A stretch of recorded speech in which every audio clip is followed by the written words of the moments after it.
যেমন আমার প্রবাসী ভাই যারা আছে, দিন রাত পরিশ্রম করছে। মিডল ইস্টে যারা আছে, এখানকার তুলনায় তাদের ওখানে তাপমাত্রা অনেক বেশি, কিন্তু তারপরও তারা কাজের মধ্যে চলে যাচ্ছে। ঘুমের ঠিক নাই, খাবারের ঠিক নাই, রোদ, মারাত্মক রোদ, শরীর তো কভার দেয় না, হাজার হলো তো মানুষ। তারপরও যখন শরীর ক্লান্ত হয়ে যায়, যখন চিন্তায় চলে আসে পরিবারের কথা, মায়ের চেহারা বেশি উঠে, বউয়ের চেহারা বেশি উঠে, সন্তানদের ভবিষ্যতের চেহারা বেশি উঠে, সে আবার নতুনভাবে একটা শক্তি অনুভব করে আবার কাজের মধ্যে লেগে যায়। ঘামের পর ঘাম পড়ছে, খাবারের কোনো ঠিক নাই, পানির কোনো ঠিক নাই। ও ভাই, এত করছো কেন? এত কষ্ট কেন সহ্য করছো? আমার যুবক ভাই, আমার সে প্রবাসী ভাই বলবে, আমি যদি কষ্ট করার কারণে, একজনের ত্যাগের কারণে যদি 5 জনের মুখে হাসি ফুটে, এটাই আমার জন্য পাওয়া, এটাই আমার জন্য পাওয়া, আমার জন্য পাওয়া। এবার এটাই হচ্ছে পুরুষ জাতি, দিন রাত করে যাচ্ছে, এটাই করা দরকার, এটাই সুন্নত, এটাই দায়িত্ব, কর্তব্য পালন করতে হবে। কিন্তু শ্রদ্ধার সাথে বলি, নিজেরটা ভুলে যায়েন না, কারণ 99% আপনি যাদের জন্য করছেন তারাই চোখ উল্টাই ফেলবে, এটাই বাস্তব। ইচ্ছাই হোক অনিচ্ছাই হোক, করোনাকালীন সময় তার বাস্তব প্রমাণ পৃথিবীকে দেখাই দিয়েছে।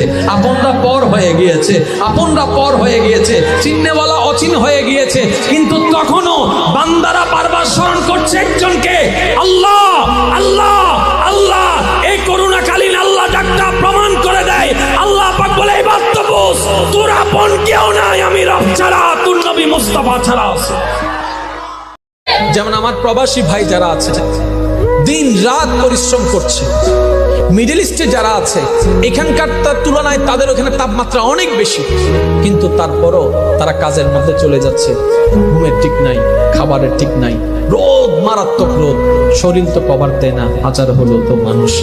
তারপরও যখন শরীর ক্লান্ত হয়ে যায়, যখন চিন্তায় চলে আসে পরিবারের কথা, মায়ের চেহারা বেশি উঠে, বউয়ের চেহারা বেশি উঠে, সন্তানদের ভবিষ্যতের চেহারা বেশি উঠে, সে আবার নতুনভাবে একটা শক্তি অনুভব করে আবার কাজের মধ্যে লেগে যায়।